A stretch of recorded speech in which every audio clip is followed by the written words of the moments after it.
Show versus business is back in effect, guys. Welcome. This is your weekly update. Theo Harvey. Unfortunately, Mr. Benja can't make it this week, but I'm going to give my rundown of all the great and wonderful things I saw this past weekend when it came to holiday movies. This was a great Thanksgiving feast. If you didn't know, this is Thanksgiving in the United States, and we just have a great time celebrating one another and getting together. But there was a lot of content out there. So I'm going to break down a few of the things I saw this past weekend and let you know what I thought. First off, here in the States, football is a big thing for Thanksgiving. So they always have a big Thanksgiving activities where you're watching football. They had some great games. They had the Cowboys and the Chiefs. I gotta give a shout out to my sports heads. This is not a sports podcast, but I watch sports, and so I wanted to give you guys a shout out. If you saw that game, you know what I mean. Shout out to George Pickens Jr. doing his thing. But anyway, Cowboys, like, are they back? Who knows? The most valuable franchise in America, worth over $13 billion. They haven't won a championship in 30 years, but they're the most valuable championship, right? So anyway, I'm going to get into it, guys. I know, enough preamble, right? We're going to get straight into it. Stranger Things season 5 came out this past weekend. Didn't know it came out Wednesday night. And so got everybody hyped. I watched it with my family. I got to say, the first episode was a little overwhelming. They released 4 episodes, right? And the first episode was a little over the top, a little, back to the plot heavy backstory that Stranger Things and its mythology has to get into, starting with Will. If you've seen some of the previews about Will and where he started from when he disappeared over a year ago and what that meant, and just catch you up all the crew, right? The Scooby crew, right? And all the references to the 80s content. So I gotta say, it's almost too much. That what 80-minute run times is a little too much for a TV show. It felt a little, especially when some of the episodes are not as not as action packed as maybe the last episode was. It's hard to kind of,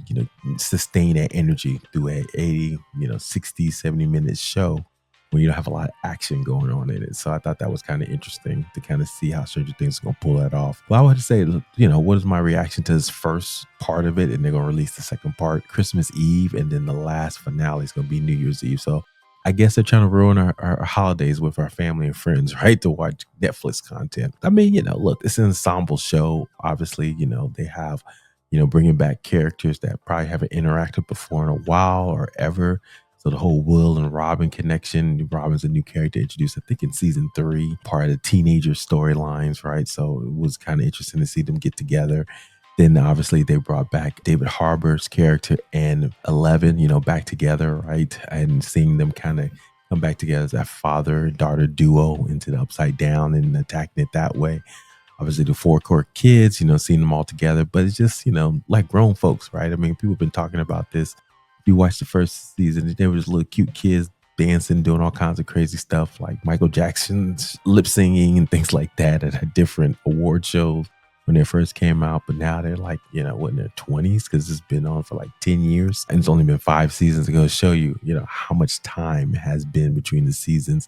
And so for me, it didn't seem like they were teenagers, right? I think for a lot of people, right? It kind of is what it is. And so it's one of those things where I think we're all trying to just get to the ending. But I will say a slight spoiler, but it does kind of start to pick up steam, obviously, the last episode of the first batch. So we see what happens to Will and what he's going to become. I do feel like that, they're missing opportunities to really kind of center on some huge kind of, deaths when it comes to some of the characters. But, they're not leaning into that. I think they did that fake out with David Harbour's character, right? But, when he ended up disappearing and, quote unquote, he's in Russia now, right? And so that whole thing, they need to kind of figure out, keep momentum going, right? As we kind of get to the end. But I was telling someone the other day, I mean, this is show versus business. We talk about the business aspect. We're going to be watching Stranger Things mythology for the rest of our lives, right? When you have such a massive hit, why won't this show will just continue on, right? And go on and on for the future. So I just don't see it ending ever. So it's one of those things. So yeah, it's been 10 years since they started this show, but this is the first decade of many to come, right? I mean, look, I got some IP behind me, right? DeLorean, if you know what that's from, Back to the Future, just announced their 40th anniversary when it first got released out. Star Wars down here, that's been going on since the 70s, right? Marvel, right? Started in the 70s, 60s and 70s and the early 2000s, we had all these Marvel movies. I guarantee they're coming back when nostalgia hits, probably in the 2030s. So look, this stuff isn't going away, guys. It just gets repurposed. So Stranger Things Part 1, definitely give it probably like a B right now. I mean, if you're into that mode, great. It's just a lot of plot device. Look, if you like the characters, it's just one of those things. You just like the characters.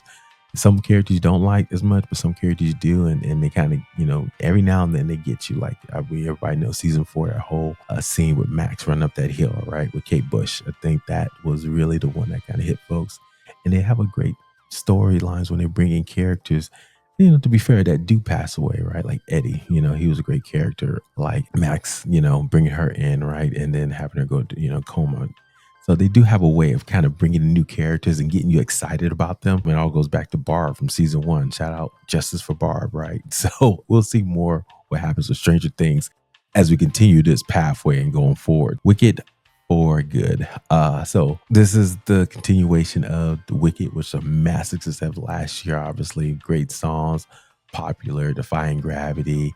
Huge hit. Second one, and I kind of got glimpsed or heard about it that it was just a little too plot heavy. And that's just based on the play, right? It's just the second part of that play is just not as good, right? Because they're trying to fit in all this IP from Wizard of Oz around a unique story, right? That they're trying to make together. So a lot of stuff didn't make sense. And so even when you're watching it in a movie, it was like, this don't make sense, but we're gonna go with it. And so a lot of stuff seemed rushed and seemed out of order and didn't make quite sense because they were trying to fit their storyline of between Glinda and Elzeba, how their relationship evolved, and then fit it into the story of the Wizard of Oz and Dorothy and her arrival and all that. And it was a little too much, I think. So I think, yes, there are people watching it because some of the songs are still decent, but it's not as popular, if you will, as the first one, right? So Wicked for Good kind of came and went. Glad I saw it, continuation of the story. And talked to my kids about it, and we enjoyed it. So, but it was kind of there and there, and we kind of moved on from it. Last but not least, I saw Zootopia 2. First one was great. Definitely talked about connectedness and how we all need each other and what that all means, and for the future and all that good stuff. And I would just say this: I would think that Zootopia, this has got its own thing going on, right? I think there's some things that with Zootopia 2 is definitely trying to play in this, whole conspiracy mindset of what it means to be connected and what it means to be part of a bigger group. And so it's definitely got some storyline. I think it was a little bit too long. There was a part in there, you'll know exactly what I mean, where they finally get to the first objective. And no spoilers here if you want to watch Zootopia 2, but when they get to the first objective to find this character, they finally find this character, but then now they have to find something else. And then you're like, we're just halfway through the story, right? So I hate that when you watch a story and they find the first objective, which took them about an hour or hour and a half to get there. It seemed like now they have another objective that just gets introduced, and you're like, this is too much, too many objectives, right? I think they just need to have one objective and just carry that on. And yes, you're gonna have twists and turns, but it just becomes a little too much. But anyway, the whole battle of the conspiracy, thinking about the rich and how they're trying to take down people, and which is a fair assessment in some cases, right? But obviously there's a need to kind of get together and do different things and really put up people's differences, right? And making sure that the reason why you're together is because we each have our own strengths and we make each other better. And I think that was a good message then, especially as a parent, talk to my kids about that. And you could see it, how they're really, Judy and Nick, the fox and the bunny, how well they match well together, right? The overachiever, whereas the one who's always thinking outside the box, it's definitely worked well together as a grouping. And they're showing you that everybody works well together. And I think that's really important to learn, especially as you get older. So I think that's something the kids and I really enjoyed. And I enjoy talking about it. It's funny. It's kind of like this theme is very similar to the bad guys theme, right? This whole difference. I mean, that's more about reformation and, going from a bad guy to a good guy and what that means and reputation and all that. And this is more about like the identity of, how you can be a part of a bigger collective. And so kind of interesting, these bigger themes that these kids movies are trying to get at with identity, what that means, to be part of a bigger group. And it's so hard. I mean, Zootopia is really hitting on something that I think we're lost a little bit, this connectivity or connectiveness that we don't no longer have as human beings, as people anymore, because of this whole internet culture, right? Doom scrolling or brain rot, if you will. Like I talk to my kids about that. Is just, how do you feel connected to, the community, right? When you're kind of doing your own thing. And so obviously you're part of the community, do different things, but you really have to be part of it and be out and talk to more folks and be exposed, as opposed to just, and the internet seems like, everything is just so close, but it's not really, and people are not in the same environment or same area. But because you watch them so much, you have these parasocial connections, right? And Zootopia really hints at that, right? Just how do you create a community that's a little bit more tight knit? So good messaging. So if you go check it out, your kids go. I give it, pretty B plus solid, solid storytelling, just a little bit too long in my book, right? Especially after a long Thanksgiving dinner and, feeling a little tired. So, that's kind of like my breakdown of like the content I, kind of consumed this Thanksgiving. Very, very thankful. There's one piece of content I didn't get a chance to see, and I'm looking forward to look at that. The new murder mystery, Dead Man's Curse. I think that's what it's called, with the whole group. And I'm looking forward to kind of seeing that. But I think it's going to come on Netflix in a couple of weeks. I don't know. Maybe not rushing to see it at the movie theater. But proud of myself that I was able to see a lot of the content that got released for Thanksgiving, because it was kind of dead, right? I mean, it has some horror films and stuff like that, but nothing really earth shattering. So I'm glad to see it. I think the only big things they have left is really Avatar, right, in December. I think that's the big thing that's coming up next, and so we'll see how that performs. Probably another $2 billion, $2 billion for James Cameron doing his thing. Now he's out here talking about AI, which sure, why not? Saying that AI actors are not the same as motion capture actors, right? Which is what he's been promoting for the last 20 years of these Avatar movies. That's really them promoting and acting. It's not their voice, it's their whole body that we're just simulating it. So we'll see. I mean, look, for all his talk about technology and he's definitely a technician, right? When it comes to just like banging out movies and stuff like that. But he's also a storyteller, because who else would kind of frame up the Titanic and a love story inside that movie? And that was just amazing framing. So kudos to him. I mean, people love these Avatar movies.